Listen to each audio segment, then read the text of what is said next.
É o seu, não?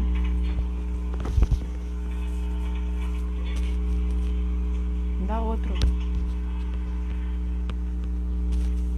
Ei, gente, boa noite. Deixa eu colocar aqui o que tá dentro da live.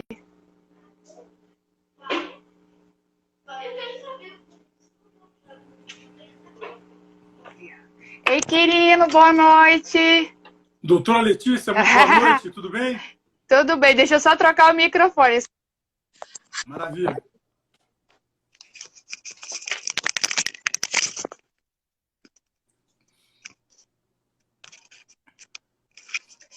Pronto, fui informada que meu microfone estava fazendo muito barulho.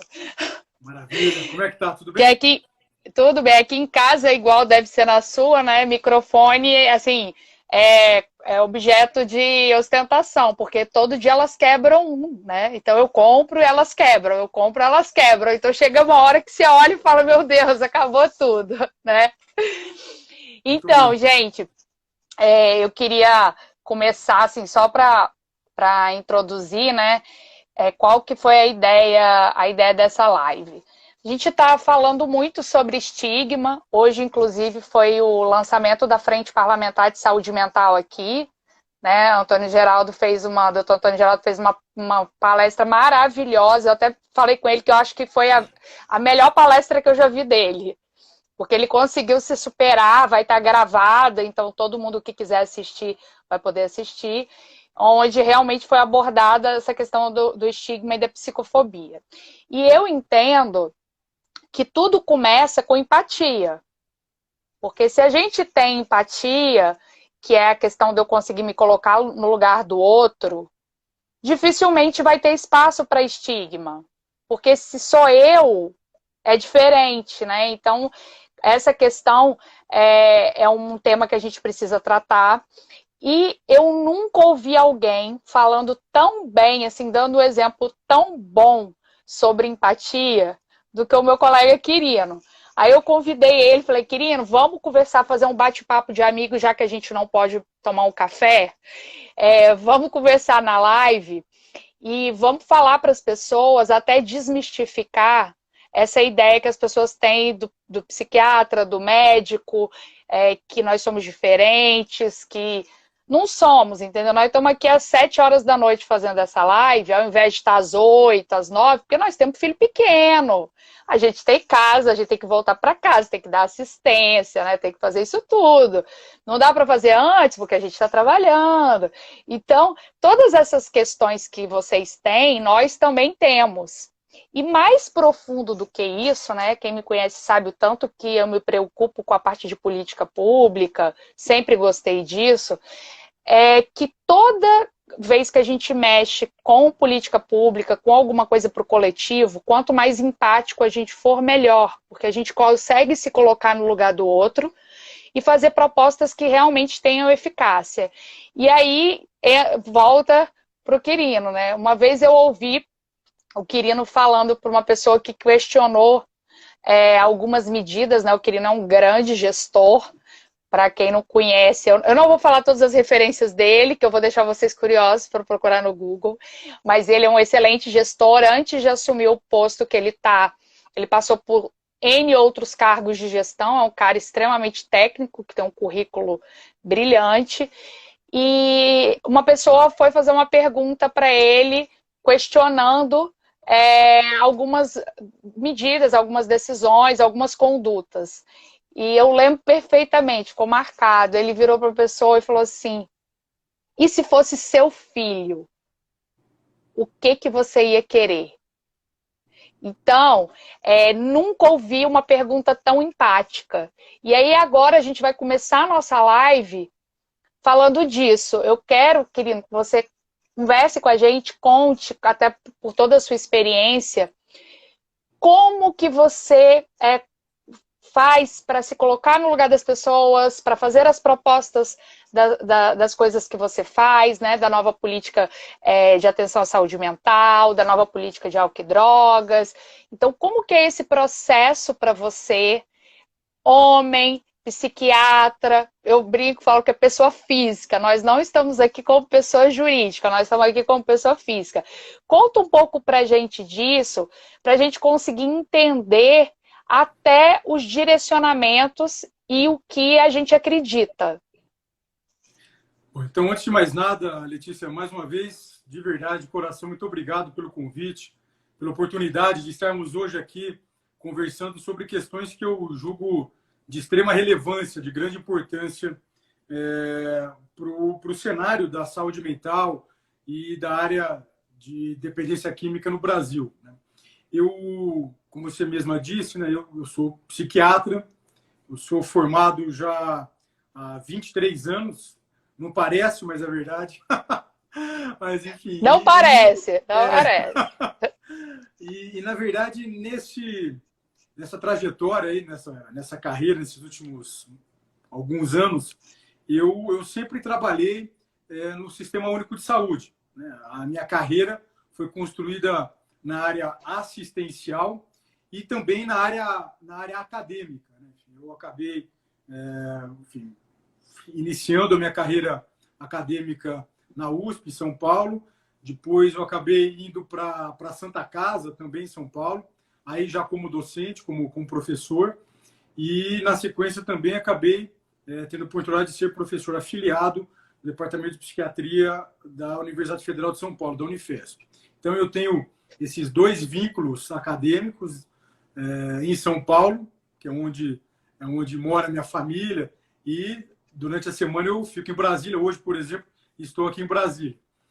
E, na verdade, essa trajetória que eu tive nesses últimos mais de 20 anos como psiquiatra, trabalhando na rede pública de saúde, inicialmente na área de gestão, depois tive a oportunidade também de trabalhar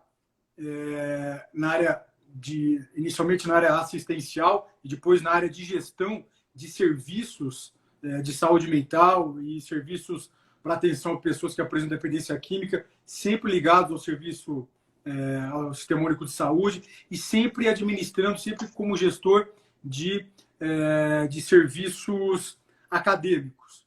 E eu comecei a sentir na pele as grandes dificuldades que as pessoas que apresentam transtornos mentais, dependência química e também os seus familiares começaram, enfim, a passar nos últimos alguns anos para conseguir receber assistência de maneira apropriada.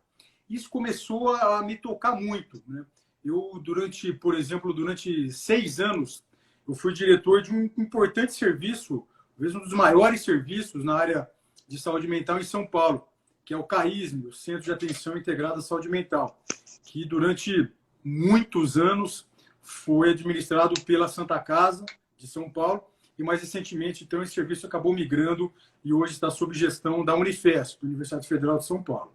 E é interessante isso porque eu comecei a sentir na pele que as mudanças na área de assistência em saúde mental, nas políticas públicas de saúde mental e de drogas no Brasil, começou a impactar de maneira negativa, né, para assistência às pessoas.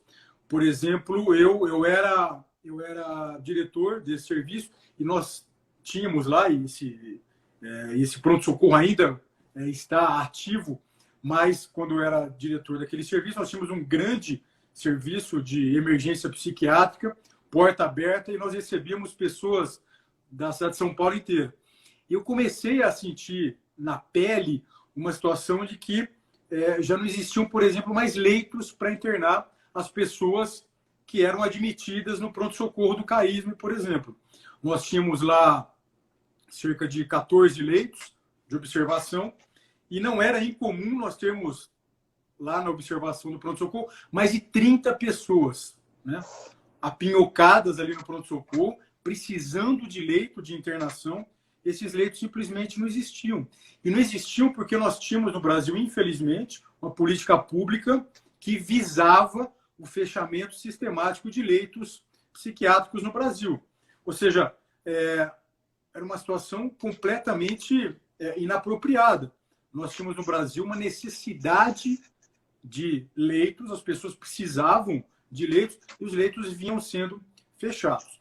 Qual que era a grande questão? A grande questão é que eu comecei a me deparar com uma situação, lá no CAISM, por exemplo, em que os colegas que trabalhavam no pronto-socorro começavam a viver um dilema, uma angústia diária, precisando de leitos, por exemplo, para as pessoas que estavam lá na nossa retaguarda, e esses leitos simplesmente não existiam, eles não eram ofertados. E olha que lá no CAISM nós tínhamos mais de 80 leitos, só que, na verdade, nós não dávamos conta da grande demanda que recebíamos, né? Então, essa era uma grande questão, por exemplo, que começava a me impactar. E o que acabava acontecendo era que, infelizmente, os colegas lá tinham que lidar com aquela situação completamente, enfim, surreal, e tinham que começar, enfim, a não mais se utilizar de critérios acadêmicos, critérios técnicos para dar alta, mas muitas vezes critérios para dar conta daquela necessidade. Ou seja, então, caramba, se eu tenho 30 pessoas para um lugar que tem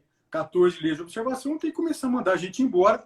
E os meus critérios, que tinham que ser critérios técnicos, acadêmicos, científicos, eles acabavam se perdendo, né? Então, situações como essa, e como tantas outras, começaram a me incomodar, né? E aí eu comecei a ver situações, por exemplo, de pacientes completamente psicóticos e ainda em risco para si, risco para outras pessoas, acabarem sendo mandados embora lá do pronto-socorro porque não existia vaga. Comecei a me deparar, por exemplo, com uma lista de espera para o atendimento ambulatorial no CAISM. Nós tínhamos um ambulatório, um grande ambulatório de saúde mental.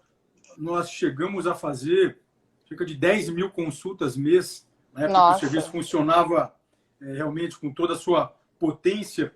E nós tínhamos uma lista de espera gigantesca para o atendimento ambulatorial. Por quê? Porque a mesma política de saúde mental que era favorável ao fechamento de leitos também era favorável a fechamento de ambulatórios. E simplesmente por questões ideológicas, por questões de entendimento. Questão de ambulatório, porque as pessoas que comandavam a política de saúde mental no Brasil falavam que ambulatório era lugar simplesmente das pessoas serem medicalizadas, que não tinham outro tipo de cuidado, o que é uma grande mentira. Bons ambulatórios, como nós tínhamos, por exemplo, no CAISM, contavam com psicólogo, com terapeuta ocupacional, com assistente social, enfim, e como tem que ser. Então, situações desse tipo começaram a me incomodar muito. Começaram a me incomodar muito, por exemplo, quando eu me deparava com resultados de pesquisas nacionais, por exemplo, mostrando aumento de pessoas em situação de rua, com transtornos mentais graves, dependência química, aumento importante das cracolândias no Brasil. Começava a me incomodar muito, Letícia. Pessoas que apresentam transtornos mentais graves morrendo por suicídio. Ou seja, são consequências de problemas importantes que nós tínhamos na assistência à saúde mental no Brasil. A Santa Casa de São Paulo, por exemplo, assumiu um importante serviço que cuida de pessoas que estão presas, né, que apresentam os mais variados quadros clínicos, inclusive transtornos mentais. E eu comecei a perceber, por exemplo, a grande quantidade de pessoas que apresentam transtornos mentais graves e que estão presas, que estão no cárcere. Hoje, os grandes manicômios do Brasil, hoje, são os presídios, né? São as unidades prisionais. Por quê? Porque as pessoas não encontravam assistência de maneira apropriada, elas entravam em conflito com a lei por conta disso, porque elas se fragilizavam e simplesmente acabavam sendo presas. Então, era esse o cenário que nós vínhamos enfrentando no Brasil na área de saúde mental. Então, isso acabou me tocando muito. E quando surgiu a oportunidade de vir para Brasília, eu falei, caramba, eu preciso encarar essa situação, porque tudo isso me incomodava. Eu, quando buscava me colocar no lugar daquelas pessoas, daquelas famílias que buscavam assistência e não conseguiam, isso começava a me chamar muita atenção e me incomodar muito. E foi o que me motivou a aceitar o convite, então, para vir no início de 2017 para Brasília, assumir a coordenação de saúde mental e agora, mais recentemente, a secretaria que cuida das políticas sobre drogas no país. E é realmente isso que você falou, né? A gente, hoje em dia, porque apesar de terem mudado as políticas, infelizmente, isso não chega, o desdobramento disso não é com a velocidade que a gente gostaria, né? Então, eu posso falar aqui pelo meu estado, o Espírito Santo, ele não tinha nem a antiga política implementada. Nem aqui, que já era para trocar, ele tinha. E a gente tenta, né, como psiquiatra, como associação psiquiátrica, né, que eu sou diretora secretária, a gente tenta fazer esse trabalho para que isso seja implementado e tem uma resistência muito grande também por causa do estigma. As pessoas não conseguem ver, né, Quirina, infelizmente, que a psiquiatria, ela é uma área da medicina como qualquer outra. Esses pacientes que estavam nessa lista de espera poderiam estar na lista de espera por um cardiologista, e aí todo mundo ia achar um absurdo. Mas como está na lista de espera para psiquiatria, deixa para lá.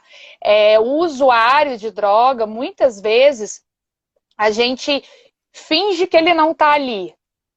Ninguém para pensar que aquele usuário de droga que está ali em situação de rua, ele é filho de alguém. E não necessariamente é filho de alguém de pouca renda, ele pode ser filho. Essa situação de você ter pessoas de todas as classes sociais nessas cracolândias, ela é realidade. As pessoas não param para pensar, né? Elas só pensam nisso quando acontece com elas. E hoje a gente vê, é o que você falou, cadeia, cemitério, né? Ou rua. Porque, infelizmente, a gente... E uma coisa que eu fico, às vezes, mais incomodado, tem muitas coisas que me incomodam, mas o que me incomoda muito, na verdade, é quando, se valendo de um discurso, de uma retórica que, em tese, seria favorável à garantia de direitos dos pacientes, que pessoas que se valem, muitas vezes, desse tipo de argumento são aquelas pessoas que mais contribuem para que os direitos das pessoas não sejam garantidos. Então, no Brasil, durante muito tempo, se criou uma falsa ideia de que garantir direitos das pessoas é, por exemplo, ofertar apenas cuidado de base comunitária. Então, assim, independente do quadro clínico da pessoa que apresenta transtorno mental, o tratamento necessariamente precisa ser, o jargão que é utilizado, né? O tratamento precisa ser em liberdade. O que é uma grande falácia, o que é uma grande mentira. Enfim, só pessoas que nunca trabalharam de fato na área é que pode ter um pensamento desse tipo, tão obtuso. Por exemplo, se o indivíduo apresenta um quadro clínico grave e que se coloca em risco e coloca outras pessoas em risco, essa pessoa precisa, para garantia do seu direito, né? Enfim, do seu direito à saúde, do seu direito à integridade, essa pessoa precisa ir para um ambiente terapêutico protegido. E quando você, com essa retórica completamente apartada da realidade, quando você coloca que essa pessoa obrigatoriamente tem que ficar num tratamento em regime comunitário, basicamente o que você está fazendo é negando para essa pessoa o direito ao tratamento que é mais apropriado para o seu quadro clínico. Isso, inclusive, contrariando o que é previsto na Lei 10.216, a Lei de 2001, que regulamenta assistência psiquiátrica no Brasil. Essa é uma questão também interessante, já que a gente está conversando sobre isso aqui, Letícia.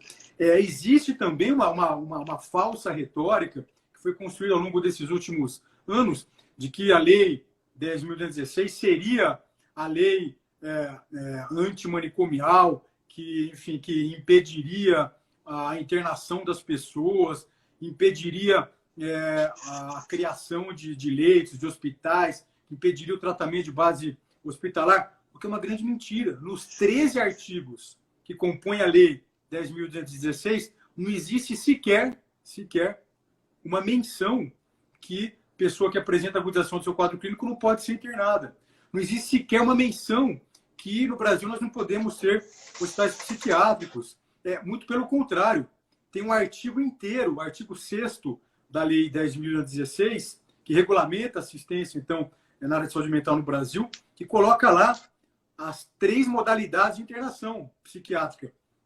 voluntária, involuntária e compulsória. Ou seja, então, o que acabou acontecendo no Brasil, Letícia, infelizmente, foi que pessoas que começaram, então, a se arvorar e assumir para si, então, enfim, esse discurso de defesa de direitos dos pacientes, essas pessoas começaram a causar mal para as pessoas, para os pacientes. Sim. Começaram a causar problemas para essas famílias, enfim. Então, é essa situação que começou a me incomodar muito e o que acabou, então, me fazendo, enfim, a abandonar a carreira que eu tinha até então e que me fez vir para Brasília, enfim, para tentar buscar mudar essa realidade por meio, então, aqui de uma atuação técnica, mas política também.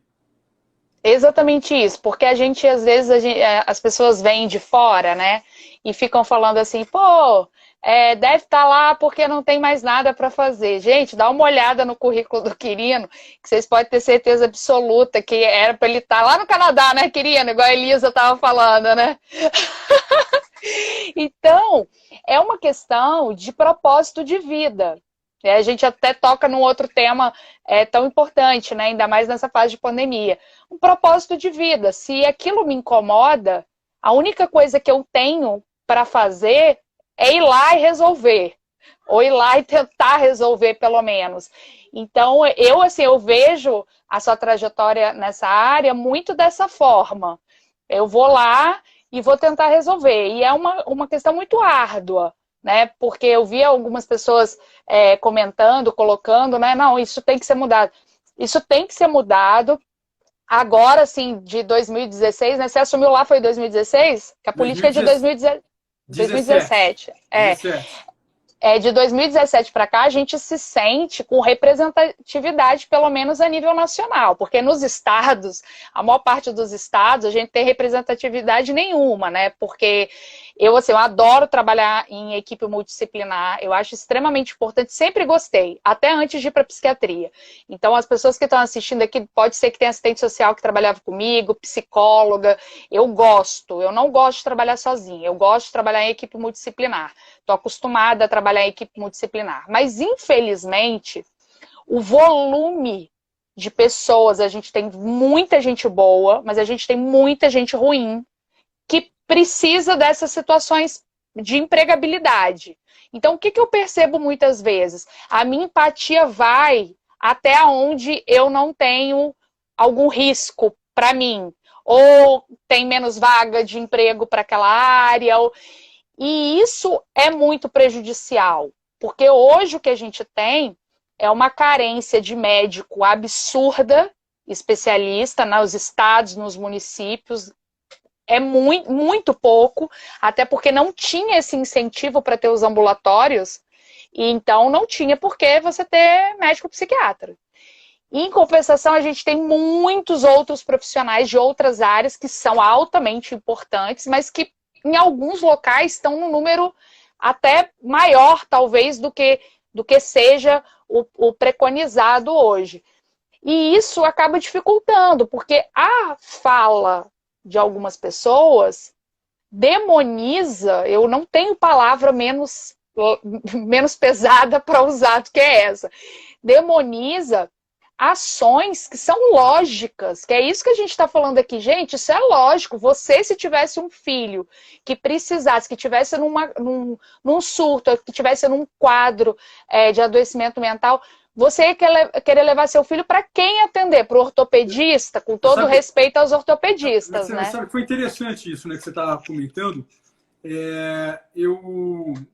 Uma das mudanças que nós fizemos, por exemplo, com a aprovação da nova Política Nacional de Saúde Mental, foi colocar a obrigatoriedade da existência de médicos psiquiatras para assistência hospitalar, mas aí em leitos de saúde mental e hospital geral. Basicamente em enfermarias de saúde mental e enfermarias de psiquiatria. Porque por incrível que pareça, por incrível que possa parecer, para leitos em hospital geral, não em hospital psiquiátrico, mas os leitos que o Ministério da Saúde habilitava e financiava para a internação de pessoas em hospital geral, não era obrigatória a existência de médico psiquiatra. E aí eu ficava incomodado com isso, porque eu pensava uma situação mais ou menos assim. A gente, mais ou menos, você apresentar um quadro clínico grave, ser internado numa UTI e um médico não intensivista. Eu não vou falar aqui nenhuma especialidade, não. Eu até ia brincar, falar, como um psiquiatra e atender você internado numa UTI. Eu não vou falar isso, não. Mas, enfim, mas é isso. Ou seja, é a mesma coisa de que você tem um paciente com um transtorno mental grave, quadro psicótico, um transtorno do humor agudizado, essa pessoa ir para uma internação e lá não receber assistência especializada, né? Assistência médica especializada. É claro que nós também colocamos na nova Política Nacional de Saúde Mental, foi publicada pela portaria 3588 do Ministério da Saúde, do dia 21 de dezembro de 2017. Quem quiser pode consultar. Isso é um marco, tá, gente? Quem quiser pode consultar o documento. Nós colocamos também a obrigatoriedade da existência para o atendimento, nesse contexto que a gente está conversando, de outros profissionais da área de saúde mental. Psicólogos, assistentes sociais, terapeutas ocupacionais, enfermagem especializada, enfim. Por quê? Porque, na verdade, nós não podemos ter essa ideia, e eu concordo com você, infelizmente, existe um ranço, né, contra a psiquiatria, como se as ações do psiquiatra fossem ações necessariamente que iriam na verdade, violar direitos dos pacientes, né? E isso daí não acontece. E é interessante, né? Mesmo quando a gente fala, por exemplo, da internação involuntária, né? Nós agora, quando publicamos a nova lei de drogas, publicada agora no dia 5 de junho do ano passado, nós acabamos, então, colocando a possibilidade da existência de internações involuntárias para pessoas que apresentam dependência química, em que pese a internação involuntária ser um modelo de internação prevista já desde a Lei 10.216 de 2001, mas o que acabava acontecendo era que, infelizmente, alguns operadores do direito, algumas entidades, enfim, tinham um entendimento de que talvez o que estava previsto ali na Lei 10.216, internação involuntária para pessoas que apresentam transtorno mental, que talvez a dependência química não estivesse contemplada ali. Então, por conta disso, para que nós pudéssemos reforçar a possibilidade de se realizar internação involuntária, por exemplo, para pessoas que apresentam dependência química, nós fizemos com que isso constasse ali na nova lei de drogas, que é a Lei 13.840, publicada então em junho do ano passado. E é interessante, né, porque, na verdade, a internação involuntária, quando existe a indicação dessa modalidade de tratamento psiquiátrico, na verdade, ela acontece para garantir direitos da pessoa e não para violar os seus direitos. Na verdade, a internação involuntária é para quadros clínicos graves e que, por conta disso, a pessoa, então, começa a ter dificuldade de tomar decisões autônomas, começa a se colocar em risco, colocar outras pessoas em risco, e por conta disso, então, a internação involuntária acontece em favor do paciente e não em seu desfavor. Essa é uma questão interessante. E posso falar para você? Foi interessante porque logo depois da publicação da nova lei de drogas, o Datafolha fez uma pesquisa, quem também tiver interesse pode procurar no Google essa pesquisa, bem interessante, mostrando que mais de 80% da população é favorável à internação involuntária para dependência química. E quando fica claro, né, quando o pesquisador lá do Datafolha fala que a internação involuntária é destinada a pessoas que perderam a capacidade de autocontrole e que, por conta disso, estão em risco, colocando outras pessoas em risco, a aceitação da internação involuntária, Letícia, pela pesquisa do Datafolha, olha que é do Datafolha, hein? É mais de 90% da população brasileira aceita esse tipo de modalidade de internação. O que acontece é que os seus críticos ou são pessoas, infelizmente, que estão se valendo de má fé, ou são pessoas completamente alienadas da realidade que as pessoas com transtornos mentais e dependência química apresentam. Com certeza. E assim, parece que é aquele negocinho do telefone sem fio, né? Eu te conto a historinha, você não pega, não lê a lei, não vê nada, eu conto a historinha para fulano e o negócio vai ficando desse jeito. Então, a fala, igual hoje a gente teve a sessão lá, né? Fala foi ótima, foi super legal. Aí começaram as perguntas, você já imagina, né? E a deturpa, a gente fica pensando assim, que é alteração do conteúdo do pensamento, né? Porque deturpa tudo. Uma coisa que é importante a gente deixar claro, eu falo a gente porque eu tenho certeza que você pensa igual a mim, até porque eu conheço a política e sei como que tá, o CAPES, ele é altamente importante. A gente precisa ter o CAPES. Ninguém está falando que não vai ter a parte da atenção psicossocial. Pelo contrário, a gente precisa, e precisa de pessoas cada vez mais capacitadas. Uma coisa que eu ouvi até do secretário de saúde daqui, do estadual, viu uma coisa interessante, ele falou assim, não, porque eu quero fazer uma formação para os psicólogos, porque os psicólogos têm que ter linha de atuação, eles têm que se especializar mais, e assim, tá corretíssimo, porque do mesmo jeito que... Essa questão que você está falando é fundamental. Por exemplo, quando nós mudamos a Política Nacional de Saúde Mental, nós introduzimos na RAPS, na Rede de Atenção Psicossocial, serviços extremamente importantes para a atenção da população, mas que, novamente, por questões meramente ideológicas, não faziam parte da rede, como hospitais psiquiátricos, hospitais dia, ambulatórios. Entretanto, Letícia, nós não retiramos nenhum serviço. Os CAPs estão lá, as unidades de acolhimento, as residências terapêuticas. É que, na verdade, o que a gente tinha era uma política capenga. Por quê? Porque a partir do momento que tem um indivíduo que precisa de internação e você não oferece a possibilidade dele ser internado, o que acaba acontecendo, Letícia, é que você, inclusive, novamente, você descumpre a Lei 10.216 e que, infelizmente, muitas dessas pessoas que criticam, enfim, as novas políticas que nós estamos adotando hoje no Brasil, muitas pessoas criticam essas políticas e defendem a tão propalada Lei 10.216, mas naquela lei de 2001, no seu artigo 2º, fica claro que a assistência na área de saúde mental precisa acontecer de maneira consentânea à necessidade das pessoas. O que significa isso?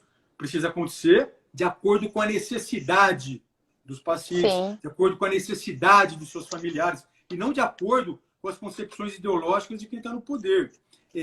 Essa é uma coisa que é muito importante. E respeitando o princípio da equidade do SUS, né? Porque a equidade é você tratar os diferentes de forma diferente. Então, assim, por que, assim, vamos fazer um paralelo com o que a gente está vivendo de Covid. Por que se fala com tanta estranheza que está faltando leito? Porque, assim, as pessoas, elas não sabem, mas a gente que trabalha com saúde pública, eu trabalhei muito tempo como clínica, dando plantão e pronto-socorro geral. Gente, eu pedi exoneração em 2011 da prefeitura. Em 2011 eu pedi exoneração porque eu não aguentava mais ver gente sem ter um leito, ver gente morrendo na minha frente, eu não aguentava mais. Então não é que isso é normal, isso é anormal, mas isso não começou agora com o Covid, tá, gente? Isso já tem muito tempo.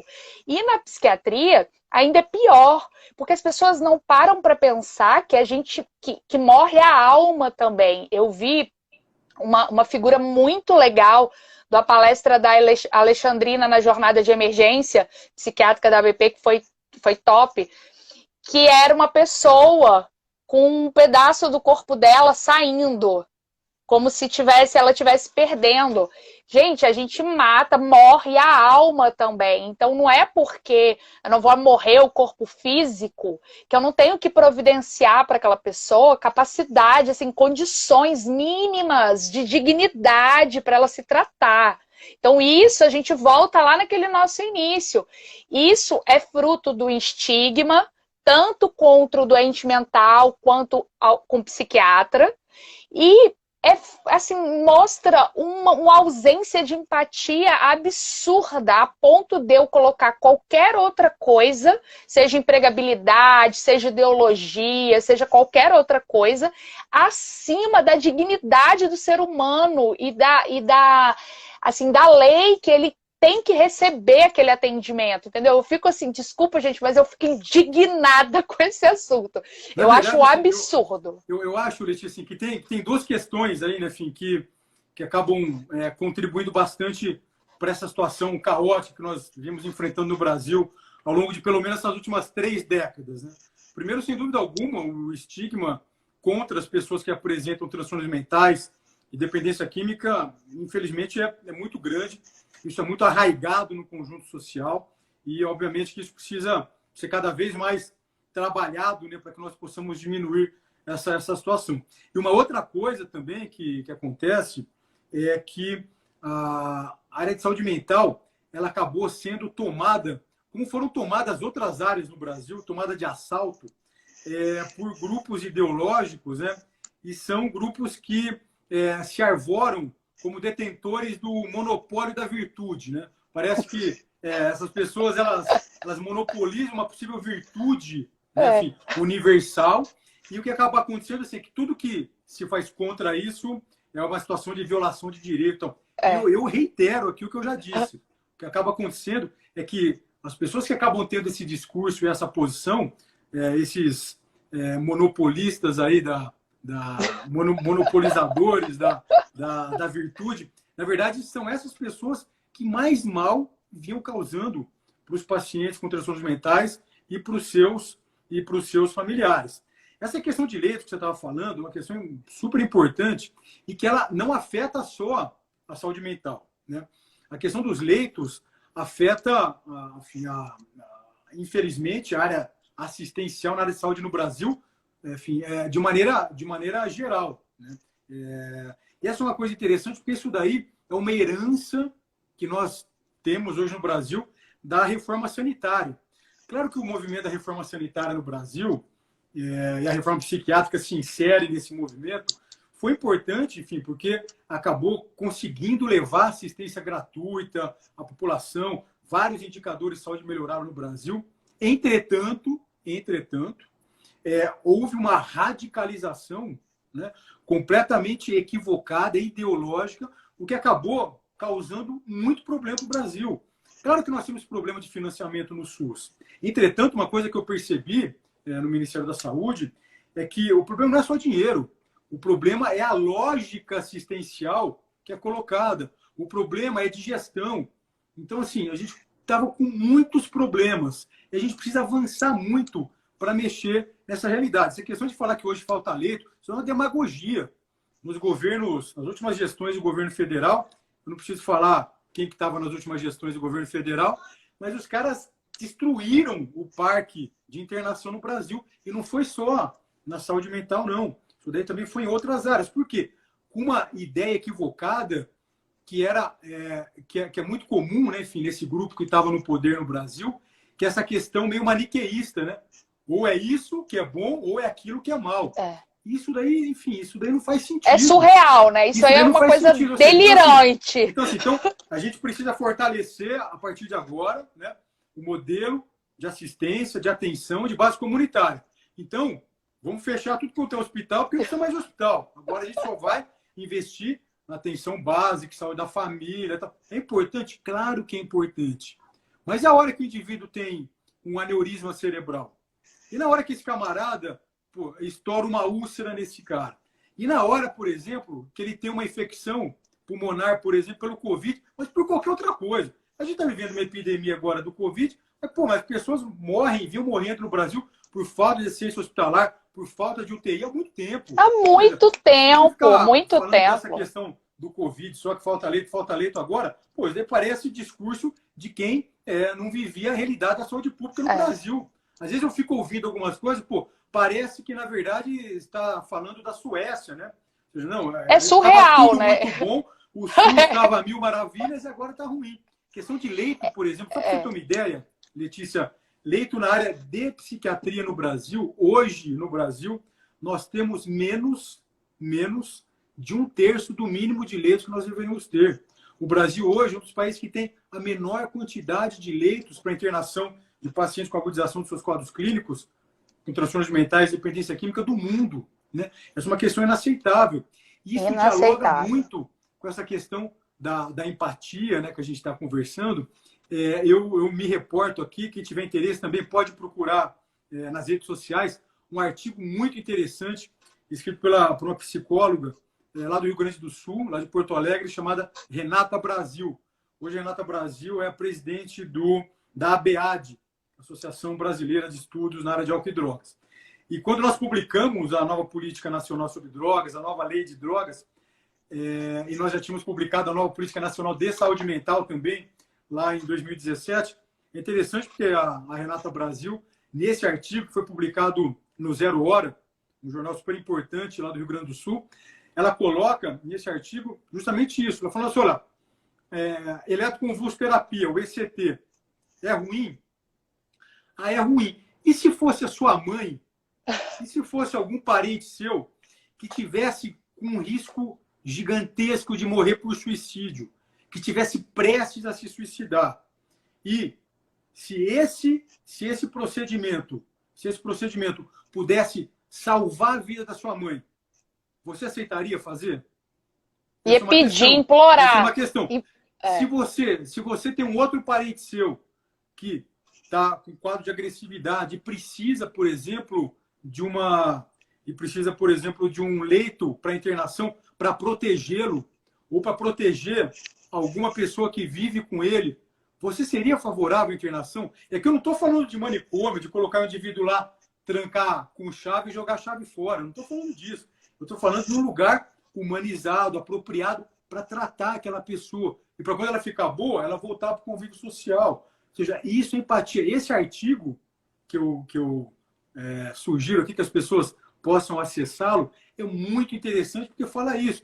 Quando nós começamos a colocar, por exemplo, na nova Política Nacional sobre Drogas, o objetivo, né, da promoção e manutenção da abstinência, quando nós colocamos como objetivo da nova Política Nacional sobre Drogas a recuperação efetiva da pessoa, para que ela possa voltar para sua família, voltar para sua casa, voltar para o seu trabalho. Aí as pessoas começaram a reclamar. Tal. Aí essa mesma Renata Brasil falou, olha, se fosse um parente seu com dependência química, você ia querer que, na verdade, ela fosse lá, enfim, só para ficar...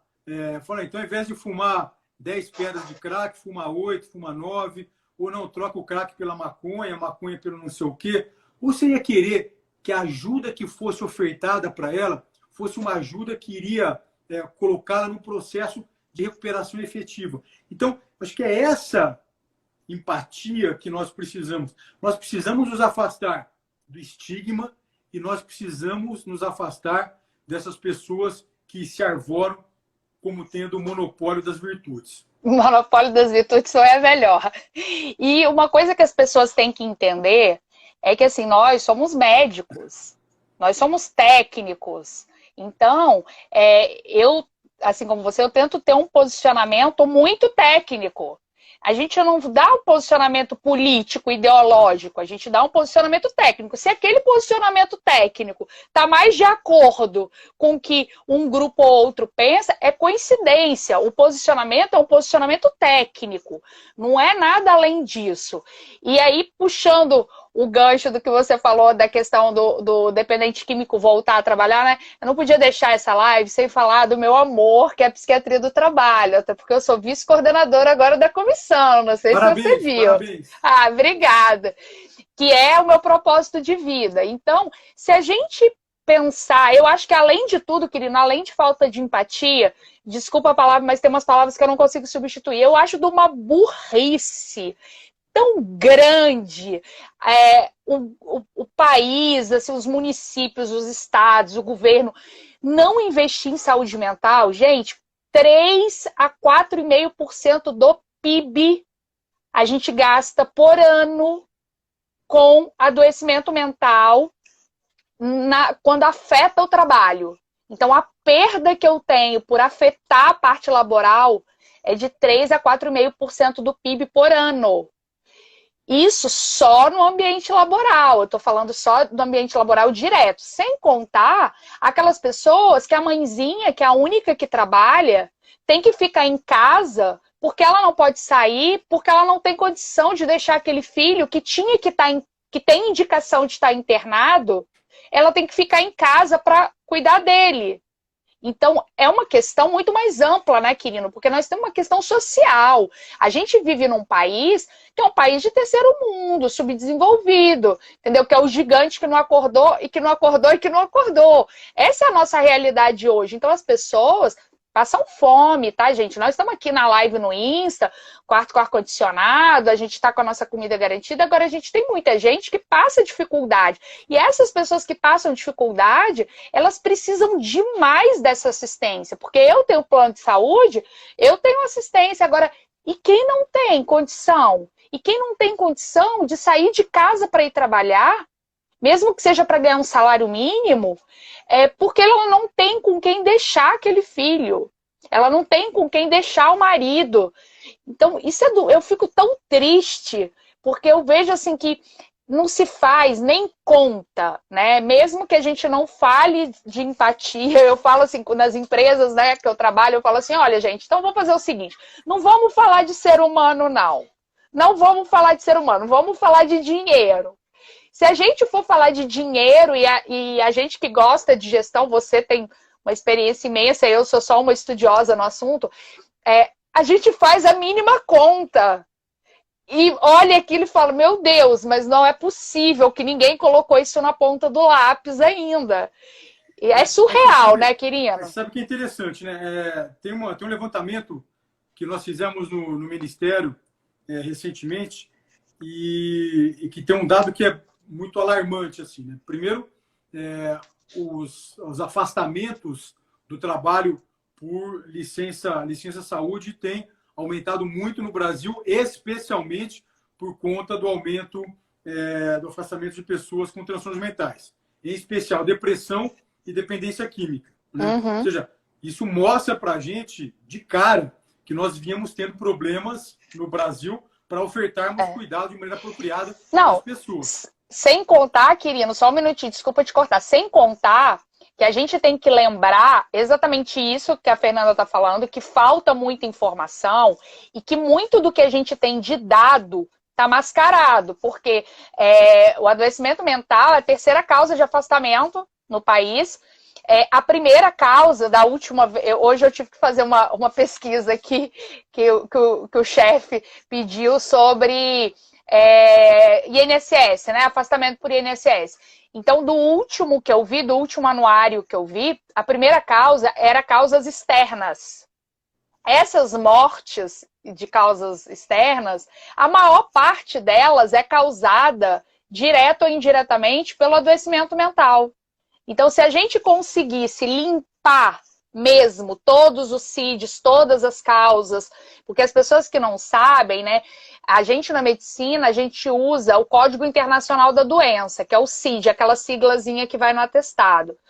Só que aquilo ali, o que vai para os dados da Previdência Social, para o INSS, é o que está no atestado. Se o médico coloca um CID que não é exatamente aquilo, então você está com uma dor, um problema ortopédico, mas você tem um quadro de depressão que é o que agrava aquela dor e que mantém aquela dor. E ele colocar, ao invés do CID certo, ele colocar só o da doença ortopédica, o que vai aparecer lá na Previdência vai ser o da doença ortopédica. Então isso, se a gente fosse limpar, eu tô para te dizer que a gente estaria em primeiro lugar de afastamento, ó. Não estaríamos em terceiro. E é interessante, né, porque falando, né, desse levantamento que nós fizemos recentemente no Ministério, Letícia, quando a gente fala, por exemplo, da dependência química, né, historicamente, o tipo de dependência química que mais afastava do trabalho é a dependência do álcool, né? Isso classicamente. E os níveis vêm se mantendo ao longo do tempo, falando do afastamento do trabalho pela dependência do álcool. Entretanto, a partir de 2006, 2007, principalmente, o afastamento do trabalho devido à dependência de drogas ilícitas ultrapassou a dependência do álcool e hoje o afastamento do trabalho por conta da dependência de drogas ilícitas corresponde a mais ou menos 3/4 do afastamento da dependência química em geral, mostrando também o grande problema que a gente vem tendo no Brasil por conta da dependência de drogas ilícitas, né? Não só o álcool. Então, a gente também vem tendo, infelizmente, esses problemas na área de saúde mental e dependência química que não impacta somente, obviamente, que não impacta somente a saúde dessas pessoas, mas impacta todo o conjunto social. A gente estava falando aqui de questões de saúde, você está falando agora de questões previdenciárias, a gente já falou de questões penitenciárias. Tem um artigo publicado na revista PLOS ONE, quem também tiver interesse, eu recomendo a leitura desse artigo, publicado pelo grupo do professor Jair Mari, da Unifesp, e do finado professor Taborda, lá do Rio Grande do Sul. Eles publicaram 2 artigos, na verdade, que mostram a alta prevalência de pessoas com transtornos mentais graves e dependência química no cárcere no Brasil. Então, a gente tem problemas, enfim, do sistema penitenciário, a gente tem problema de segurança pública, né? Muito, por exemplo, né? Recentemente, agora, a Universidade Federal de São Paulo, o grupo do professor Ronaldo Laranjeira, da Uniad, publicou os resultados do 2º levantamento nacional do uso de álcool e drogas, que é o LENAD. E foi interessante porque parte desse trabalho, que eles chamam de LECUCA, foi realizado nas cenas abertas de uso de drogas, principalmente do crack, em São Paulo, nas Cracolândias. E mostra que lá, parte importante das pessoas que estão na Cracolândia, e só na Cracolândia Central de São Paulo tem mais de 2.000 pessoas, que é a Cracolândia na região da Luz, em São Paulo. E parte considerável daquelas pessoas conseguem dinheiro para se manter e para manter o seu vício, para manter a sua dependência química, consegue dinheiro por meio de atividade criminosa, por meio do crime, principalmente crime contra o patrimônio, roubo, furto. Então, quando a gente fala de transtorno mental, dependência química, a gente está falando de problemas que impactam o conjunto social de maneira muito importante. Aqui no Ministério da Cidadania, né, a gente está agora com um trabalho, nós estamos com uma parceria com o Denatran, para trabalharmos junto com o Denatran a prevenção de acidentes no trânsito. Por que isso? Nós acabamos agora de fazer uma parceria com o Denatran, porque parte considerável das pessoas que morrem no trânsito, infelizmente, morrem em acidentes onde os condutores estavam sob efeito de álcool ou de outras drogas. Então, tudo isso para falar, quando a gente fala de transtorno mental, de dependência química, a gente está falando de situações que impactam de maneira negativa todo o conjunto social. Então, quando você fala que a burrice, eu não tenho dúvida que a burrice também ajuda a isso. A gente tem um monte de coisa, a gente tem estigma, a gente tem questões ideológicas que muitas vezes ajudam a emburrecer, a gente tem um monte de coisa que impacta de maneira desfavorável, né? Enfim, que vinha impactando, e agora a gente está nesse trabalho todo para mudar essa situação, mas isso é um trabalho que vai longe, é um trabalho para a vida inteira. É um trabalho que a gente talvez não veja o fruto total, né? Mas você fazer, igual plantar uma árvore, dependendo da árvore, a pessoa nunca vai ver aquela árvore. Mas se você não começar agora, eu falo sempre para meus pacientes, assim, não dá para ficar chorando leite derramado. Uma coisa que eu já conversei algumas vezes com você, e eu falo com as pessoas da parte da psiquiatria do trabalho, né, especificamente, eu falo, gente, tá, a gente já sabe que tem problema, já se escreveu um monte sobre isso, mas e aí, nós vamos fazer o quê? Porque não adianta mais ficar falando, agora a gente tem que fazer. Então eu vejo esse seu trabalho também muito parecido com isso. A gente tem que fazer e tem que começar a fazer alguma coisa. E eu já vejo muito avanço, porque se você pegar, também pensando como eu falo com os pacientes, se você pegar que nós estamos há 30 anos nessa situação, né? Nós passamos 30 anos antes, 30 anos nessa situação. Eu falo sempre para o paciente assim, doutora, eu vou melhorar rápido. Olha, você está há 5 anos assim, me dá mais 5 anos, pelo menos, para a gente poder resolver isso. Claro que a gente quer fazer o mais rápido possível, mas nós temos que frisar isso, né? Não tem 3 anos que foi desmontado o sistema de assistência à saúde mental no país. Tem 30 anos, são gerações. E formação também, né, Quirino? Porque essas pessoas que estão formadas agora, eu peguei já essa mudança, assim, minha faculdade, por exemplo, foi a primeira faculdade do Rio que teve uma mudança e na parte de formação, até meio ideológico, tinha umas coisas meio estranhas, mas uma mudança na formação dos profissionais. Então, hoje a gente está fazendo uma mudança na política com profissionais que foram formados numa diretriz ideológica muito diferente, o que é uma dificuldade, daí, né? Não, isso daí é fundamental, né? Assim, eu costumo dizer que, além das mudanças que nós estamos fazendo, mudanças normativas, mudanças políticas, a gente precisa fazer agora, na verdade, uma grande mudança cultural. Né? Cultural. Por quê? Porque, na verdade, infelizmente, o que você está falando é a tônica, ainda hoje, da formação de muitos profissionais que trabalham na área de saúde mental e dependência química no Brasil, que tem uma visão totalmente distorcida da realidade, tem uma formação técnica, infelizmente, muito empobrecida e tem uma formação ideológica muito forte e que aponta, na verdade, para situações completamente distorcidas e apartadas da realidade dos fatos. Então, não é incomum, infelizmente, nós nos depararmos com faculdades, enfim, que formam profissionais da área de saúde mental, em que os alunos precisam ler toda a obra do Michel Foucault, que precisam ler toda a obra do Franco Basaglia, do Benedetto Saraceno e de outros ideólogos aí, enfim, totalmente ultrapassados, extemporâneos, com ideias totalmente mofadas, que não acompanharam a evolução da saúde mental nessas últimas 3 décadas, mas são pessoas que ficam lendo esses autores, isso para não falar que ficam lendo outros autores ainda, como Marx e coisas do tipo, e, na verdade, não leem autores extremamente importantes para a sua formação técnica. Técnica, as pessoas abandonam isso. Não é incomum a gente se deparar com profissionais que leram toda a obra do Michel Foucault e não leu nenhum autor que o ensinou a fazer uma avaliação de um paciente, de fazer uma intervenção efetiva, depois de intervir, de monitorar se o indivíduo melhorou ou não. Se melhorou, ok. Se não melhorou, que tipo de mudança que eu tenho que fazer na minha intervenção? Ou seja, pessoas que não sabem clínica. Eu sempre, quando eu estava no Ministério da Saúde, falando de questão de empatia, novamente, que é o tema aqui da nossa live, estava no Ministério da Saúde e eu pegava textos para ler que tinham sido publicados aí, enfim, nos anos idos, e aí eu acabava me deparando assim com textos que só ficavam naquela mesmice do acolhimento. Aí a gente tem que acolher a pessoa, a gente tem que acolher. Ok, você vai acolher a pessoa, isso é importante.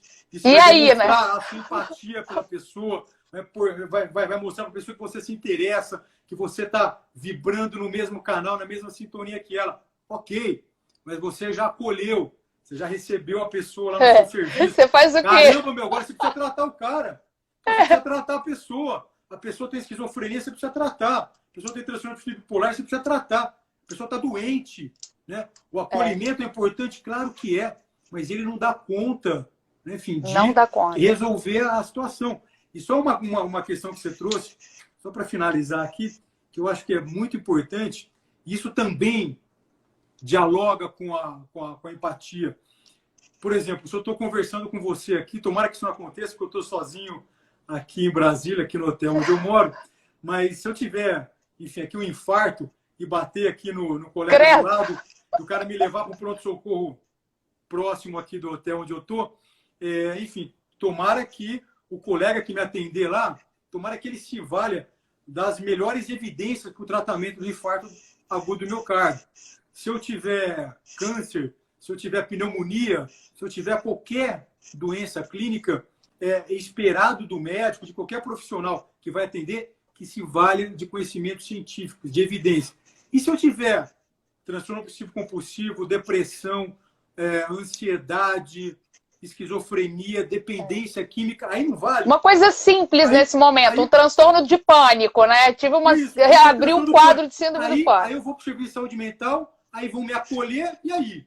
Não, eu preciso receber o melhor tratamento disponível. Tanto é que na nova Política Nacional de Saúde Mental, nós colocamos ali na resolução que instituiu a política, nós colocamos a necessidade que o tratamento fosse baseado em evidências. Isso é muito importante, porque isso é empatia. Isso é você se colocar no lugar do outro. Com certeza. Eu quero aproveitar, a gente está acabando aqui, tá? Só para te fazer um pedido. Vamos pensar em ver a questão de medicação da medicação para dependência aqui, para os psiquiatras poderem prescrever no posto e não precisar fingir que é outra doença. Me lembra disso. Ei, gente, estou esperando o Quirino voltar. Só pra gente finalizar, porque, poxa, como esse Instagram avisa que tá acabando 20 segundos para acabar. Não dá, né? 20 segundos, como que a gente despede das pessoas em 20 segundos? Não dá, tinha que avisar os 5 minutos antes, né? A palestra avisa a gente 5 minutos antes, aí o Insta vem avisar a gente faltando 20 segundos. Então, eu combinei com o Quirino, ele vai voltar só pra gente finalizar. Eu prometo que é rapidinho, tá? Letícia, Ué, onde que o Quirino tá, gente? Que eu não tô vendo ele. Não sei, cadê ele? Como que eu faço para convidar ele aqui? Deixa eu ver se eu consigo. Deixa eu ver se foi.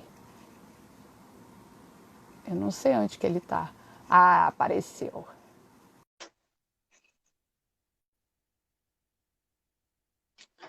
Vamos lá. Quirino, eu tava falando aqui com o pessoal que assim, pô, não é justo. A gente faz uma palestra, a gente avisa, aparece a plaquinha, né? Tipo, falta 10 minutos, falta 5 minutos. Aí o Instagram vem aqui e aparece, pô, volta 20 segundos. Gente, 20 segundos não dá nem pra despedir da pessoa. Não dá nem pra dar tchau pro povo, né? Não dá pra dar tchau. Então, deixa eu voltar à minha reivindicação. O que eu tive de questionamento de alguns colegas, principalmente colegas que trabalham em cidades do interior aqui do Espírito Santo, que a dependência química é uma questão à parte, né? Assim, a gente não tem muitos medicamentos que sejam específicos para dependência, que sirvam só para dependência química. A gente acaba usando outros medicamentos que a gente tem que ajudam a conduzir esse processo, porque muitas pessoas que têm dependência química têm outros transtornos mentais, né? E aí um colega conversou comigo esses dias, falou, Letícia, olha, um problema que eu tenho, eu trabalho num CAPS AD, é que eu preciso prescrever, eu quero prescrever algumas medicações, só que não está lá previsto para que seja prescrito para CID só de dependência química. Aí eu tenho que colocar outros CIDs e eu não me sinto bem com isso. Ele faz, mas ele não gosta. Eu não mexo com dependência química, você sabe. Então, assim, eu estou te passando o relato recebido, tá? Eu não sei exatamente como que isso funciona, mas eu prometi para ele, eu falei, não, eu tenho uma live com o Quirino, eu vou falar com ele vai explicar pra gente o que dá pra gente fazer, se é a nível estadual, se a gente consegue fazer alguma coisa a nível nacional, porque inclusive, não só para dependência química, né? A gente tem uma padronização de medicação para psiquiatria que, gente, é da época das cavernas. Então, assim, o que você acha que a gente pode, assim, nós como sociedade civil, nós como associação psiquiátrica, o que a gente pode fazer para tentar mudar alguma coisa? Eu acho que, bom, então vamos lá, né? Vamos retomar aqui a conversa com os nossos amigos aqui. Na verdade, assim, acho que a gente precisa atuar em várias frentes. Acho que o movimento nacional é sempre importante, porque isso daí não é um problema localizado aí das pessoas que foram te procurar. Isso é um problema que acontece em vários locais do país. Agora, uma mobilização local também é muito importante, porque essas restrições, esses protocolos de prescrição, isso daí acontece por determinação de autoridades sanitárias locais. Então, assim, agora, o grande problema é que isso daí não é restrito a locais específicos, né? Isso daí, infelizmente, é muito disseminado em boa parte do país. Agora, só para aproveitar esse gancho, né, a gente conversou sobre bastante coisa aqui, e eu acho, na verdade, viu, Letícia, que nós precisamos cada vez mais nos engajarmos, né? Nós médicos, nós psiquiatras, nós, enfim, pessoas que trabalhamos na área de saúde mental, profissionais de saúde mental, nós precisamos nos engajar nessas lutas, né? Enfim, nesses enfrentamentos, porque essa é uma outra coisa que é interessante, né? Porque nós, muitas vezes, nos empatizamos, claro, com o sofrimento, com os problemas dos nossos pacientes, das pessoas que nós tratamos, cuidamos. Entretanto, situações como essa também causam grande sofrimento para os profissionais, para os médicos, né? Sim. Então, quando nós lutamos por uma assistência mais apropriada, mais adequada, seja na oferta de mais leitos, na oferta de mais ambulatórios, de mais serviços, seja na possibilidade de prescrevermos medicações que efetivamente vão ajudar de maneira mais enfim, assertiva, de maneira mais apropriada os nossos pacientes. Quando a gente luta por isso, automaticamente, na verdade, nós não estamos causando só benefício para essas pessoas, mas para nós, profissionais também. Porque uma das piores coisas que existe, na verdade, é você trabalhar sem condições, com condições, enfim, de trabalho inapropriado. Então, quando a gente pensa na questão da empatia, a gente também não tem que pensar só, enfim, em se colocar no lugar do outro e do outro como paciente, do outro como familiar, mas também do outro colega, né? Porque quando o colega tem restrições para exercer de maneira, enfim, adequada a sua profissão, né? O que acaba acontecendo é que esse indivíduo também, infelizmente, entra num grande sofrimento, né? Então, adoece, né? Então, quando a gente briga e luta por condições mais apropriadas de assistência na área de saúde para os pacientes, para os seus familiares, o que acontece também é que nós também estamos ajudando, né, aqui as pessoas que estão ali tratando e buscando ofertar condições mais apropriadas de cuidado para os pacientes e os familiares, também se beneficiem das nossas ações. Então, só para também pensar um pouco nisso, porque eu acho que é um caminho importante e interessante. Com certeza, até porque, voltando lá para o meu amor à psiquiatria do trabalho, o adoecimento mental dos profissionais de saúde, e assim, eu destaco a questão do adoecimento mental do médico, é muito grande, é um problema de saúde pública, é um problema que Estados Unidos, Canadá e Inglaterra já tem centros especializados só para isso, e aqui no Brasil a gente continua meio que fingindo que isso não está acontecendo. E o sofrimento é muito grande, eu vivi isso. Eu sempre tive a seguinte questão na minha cabeça: ninguém é obrigado a atender SUS. Mas se você for fazer, você faça com dignidade, faça bem feito. A partir do momento que você sentir que você não está conseguindo fazer da forma com que você faria se você estivesse ganhando mais, se você tivesse qualquer outra situação, pede para sair. E aí eu comecei a dar o plantão na prefeitura, uma desumanização absurda, né? Porque cobram muito a humanização com o usuário, mas ninguém humaniza quem está fazendo a humanização. Então, assim, uma desumanização absurda, um descaso absurdo com o profissional. E a gente não precisa ir longe, não. Nós não temos as mesmas leis que o governo prega para o funcionário seletista, nós não temos para o estatutário. Então, nós não temos, na maior parte dos locais nos serviços de saúde, nós não temos um PPRA, que é o Programa de Identificação de Risco, nós não temos o PCMSO. Então, são questões básicas, não tem laudo de insalubridade. Então, essas pessoas, muitas vezes, elas ficam sem receber um EPI adequado, porque não foi mapeado que aquele risco existia. Então, são questões assim da área de medicina do trabalho, tá, gente? Para quem não sabe, eu sou médica do trabalho, atuante também. São questões muito básicas. Eu não sei se você lembra, eu sou servidora do Ministério da Saúde, eu estou licenciada, mas eu sou servidora do Ministério da Saúde. E no Ministério da Saúde aqui, eu fui muito tempo a única médica do trabalho responsável pela unidade CIAS, tá, gente? Para quem não sabe, a unidade CIAS é meio que um INSS para os servidores federais. E eu era responsável por dar conta do laudo de insalubridade de todos os servidores do Ministério da Saúde no Estado do Espírito Santo. Aqui no Estado do Espírito Santo, nós não temos hospital federal. O único hospital que a gente tem, assim, da saúde, do Ministério da Saúde, o único hospital federal que a gente tem aqui é do Ministério da Educação, que é o Hospital de Clínicas. Então, da saúde não tem. Então, todos os servidores do Ministério da Saúde estão cedidos a estados e municípios. Estado e municípios. Então, eu tinha que dar conta desses laudos de insalubridade, aí eu pude presenciar. Então, eu falo isso com conhecimento de causa. Não tem, a maior parte dos lugares não tem. Esses servidores não têm nada disso. Não existe, eles não fazem exame periódico, não é monitorado, não tem nada. Então, a desumanização do tratamento é muito grande. E aí, uma coisa que eu sempre questionei, até antes de eu fazer psiquiatria, como que eu vou cobrar de um funcionário que ele humanize, que ele dê um atendimento humanizado, se ele não recebe humanização?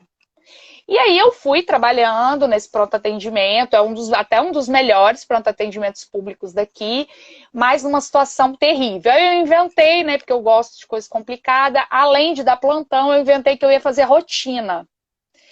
E aí que realmente foi ficando complicado, porque eu colocava a pessoa para dentro, hoje o pessoal fala UPA, mas aqui a gente falava PA, a gente colocava para dentro do PA, sem leito de retaguarda, porque o município de Vitória ele não assumiu a atenção hospitalar, então ele fica só na atenção básica, então eu fico dependendo do estado para regular leito.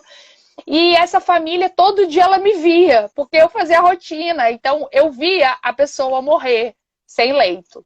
E isso foi me desgastando, isso foi me fazendo muito mal, até o ponto que eu comecei a chegar à conclusão que eu não estava conseguindo fazer o atendimento que eu achava que as pessoas precisavam, ou que eu achava que eu tinha que fazer. E aí eu pedi para sair.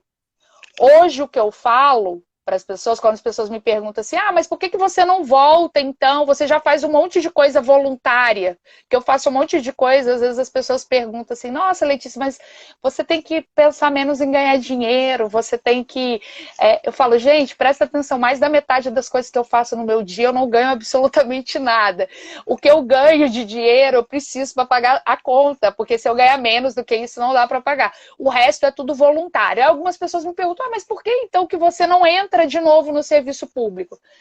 Eu falo, porque as condições que o serviço público me oferece hoje, eu prefiro trabalhar de graça para o serviço público. Então eu prefiro ir lá, dar palestra voluntária, sem estar vinculada à instituição. Essa foi uma opção minha, porque eu ser servidora, não do Ministério da Saúde, que o trabalho do Ministério da Saúde que eu fazia era outro. Provavelmente o Ministério da Saúde eu devo estar voltando, tá? No próximo mês, que a minha licença acaba. Mas eu digo assim, como linha de frente, o trabalho de linha de frente, ele foi tão desgastante da parte psicológica para mim, que eu preferi pedir para sair. Então, isso que você está colocando é uma coisa muito importante, que é o adoecimento do profissional de saúde, e o adoecimento mental. E nós não temos nada, você sabe disso, eu não tenho uma estrutura para dar um apoio psicológico a esse profissional. Eu não tenho psiquiatra para ele ir, eu não tenho psicólogo para dar esse suporte. Se ele quiser, ele procura por conta própria dele. Mas eu como empregador, né? Estou falando eu como empregador não tenho. Então, nós precisamos ter realmente empatia, compaixão pelo outro, mas os médicos que estão ouvindo a gente precisa cuidar da gente também. Porque se eu não estou bem, eu não vou tratar meu paciente bem, eu não vou fazer meu serviço bem feito, eu vou cometer muito mais erro médico, e aí a gente chega naquela questão assim, Estados Unidos é bonzinho, Canadá é bonzinho, a Inglaterra é bonzinho. Não, eles viram que o gasto que eles têm com erro médico é tão grande, o governo tem um gasto tão grande com erro médico por causa de adoecimento mental, que ele preferiu instituir uma política pública para tratar os servidores da saúde que estão com adoecimento mental. Foi uma opção deles. Eu acho que, inevitavelmente, a gente vai caminhar para isso no futuro. Mas nós aqui temos questões mais estruturais, tão sérias para resolver, que isso acaba que está ficando para um segundo plano. Mas é empatia, é o que você falou, a empatia pelo outro, a empatia por mim, né? Sim. Então, quando nós novamente, né, nos remetendo aí à temática da nossa conversa, é isso, né? A gente sempre pensa na questão da empatia, né, do médico, né, que obviamente que é muito importante, isso é uma ferramenta de trabalho, não só do médico, mas de todos os profissionais da área de saúde, de buscar se colocar no lugar do outro, entender o problema do outro e ajudar o outro de acordo com a necessidade que o outro tem, não de acordo com aquilo que eu acho que é necessário para o outro. Uhum. Isso que é importante, porque muitas vezes, enfim, e aí a gente também traz isso para a política pública. Você constrói políticas públicas para um mundo que você acha que é o mundo que existe, não para o mundo que realmente existe. Então, essa questão da empatia ela é fundamental para a prática clínica, para a construção de políticas públicas, mas também é muito importante quando a gente olha para o lado, né? Para o nosso colega médico, para o nosso colega, outro profissional da área de saúde. Então, acho que isso é muito importante e trabalhar novamente, trabalhar para melhorar as políticas públicas de cuidado, de atenção. Isso, com certeza, indiretamente, também beneficia os profissionais que atuam, né, com esses pacientes. Com certeza. Ó, vamos encerrar. Não porque eu queira, porque você sabe que se depender de mim, a gente fica a noite inteira batendo papo, né? Você também gosta do bom papo. Nós atingimos nosso objetivo. Eu queria poder mostrar para vocês o Quirino que eu conheço e que eu considero que é a melhor pessoa para falar de empatia, porque foi a pessoa que me falou exatamente, eu consegui captar isso e entendo plenamente o propósito, Quirino, que você tem de fazer o que você faz. Porque, ó, não é dinheiro, não é status, é muita ideologia, mas não é ideologia partidária, é ideologia técnica, é você acreditar na medicina, é você entender que você tem que fazer o que é certo, que a gente fez um juramento e que aquilo ali tem que ser feito, é você acreditar na medicina, eu falo da medicina raiz, é aquele negócio que é o que é vocação. Então, assim, você tem minha admiração profunda, tá? Além da minha amizade, minha admiração profunda. Eu te agradeço muitíssimo por ter me dado a honra dessa participação informal, né, gostosa. E sempre que você precisar, você sabe que você pode contar comigo. Eu sei que eu posso contar com você. E a gente quer poder contar com quem está assistindo a gente também, né, Quirino? Vamos lutar, falar contra o estigma. E como que a gente consegue isso? É informando, é falando a verdade. Porque fake news, a psiquiatria já sabe o que é fake news, gente, há muito tempo. A gente sofre de fake news. Então vamos derrubar esses mitos, derrubar essas fake news e vamos disseminar a informação correta, o que é certo. E não é o que eu estou falando. Pega na lei, é isso que o Quirino falou o tempo todo. Pega o artigo, pega a lei, pega o livro, leiam, tenham senso crítico, discutam aquilo, porque só assim a gente consegue quebrar esses paradigmas, vencer esses estigmas e tentar ter a empatia antes de dar um problema na minha família e eu precisar, né? Porque tem isso, ó. Por que eu preciso ter um problema na família e não ter condições, ou com amigos e não ter condições de ter acesso à saúde mental para me colocar no lugar do outro? Vamos tentar fazer um pouquinho isso antes de dar pau, né? De bugar tudo, que agora o termo é esse, né? Antes de bugar tudo. Esse é o convite que eu faço para vocês. E, Quirino, quando a gente puder, a gente repete essa live. Se a gente for fazer de tarde, eu vou pegar um cafezinho, você pega um cafezinho e a gente toma junto. E assim que a gente puder, a gente se encontra para dar esse abraço que a gente não está conseguindo dar hoje, tá bom? Muito obrigada. Em breve é só você repetir o convite para estar no próximo evento aí, que estaremos juntos. Beleza, vai ser repetido, tá bom? Obrigada, tchau, gente. Obrigada, boa noite. Letícia. Obrigado. Tchau, pessoal.